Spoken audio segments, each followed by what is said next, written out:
Ammonium nitrate এক ধরনের গন্ধহীন সাদা কঠিন রাসায়নিক যা মূলত সার হিসেবে ব্যাপকভাবে ব্যবহৃত হয়। বিশ্বের বেশিরভাগ ফসল চাষ এখন এই সারের উপর নির্ভরশীল। তবে অ্যামোনিয়াম নাইট্রেট বিস্ফোরক হিসেবে নিজে বিবেচিত না হলেও শক্তিশালী বিস্ফোরণ ঘটাতে পারে। উচ্চ তাপমাত্রায় দীর্ঘ সময় জ্বলতে পারে এটি। দাহ্য পদার্থের সংমিশ্রণে আসলে এর শক্তি বেড়ে যায় কয়েক গুণ।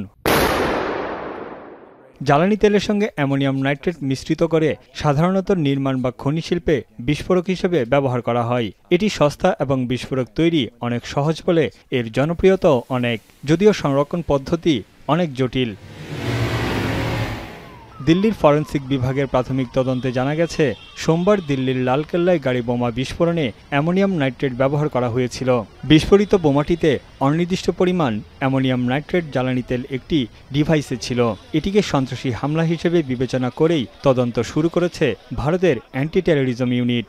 বিস্ফোরণের তীব্রতা এত ভয়াবহ ছিল যে আশেপাশের অন্তত ২২টি গাড়িতেও আগুন ধরে যায়। রোববার দিল্লির দুটি আবাসিক ভবন থেকে ৩০০ কেজিরও বেশি অ্যামোনিয়াম নাইট্রেট উদ্ধার করে পুলিশ।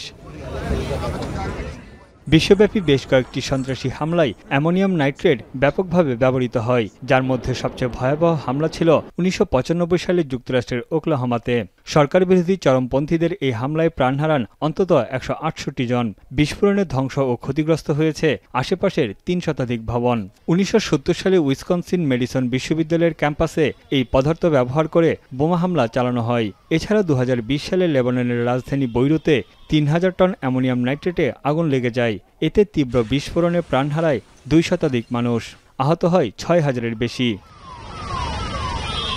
ভারতীয় সন্ত্রাসী হামলায় এই বিস্ফোরক ব্যবহারের উদাহরণ আছে। ২০১২ সালের পুনের মহারাজ রোডে বিস্ফোরণ হয়েছিল।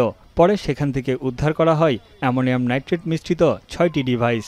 গেল বছর মুম্বাইয়ের বিভিন্ন এলাকায় বিস্ফোরণে হতাহত হয় বহু মানুষ।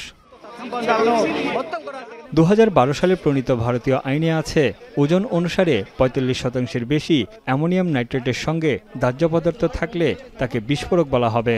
এই পদার্থ বিক্রি এবং সংরক্ষণেও কঠোরভাবে নিয়ন্ত্রণ করার বিধান আছে। তানভীর জনি, এখন বিশ্ব।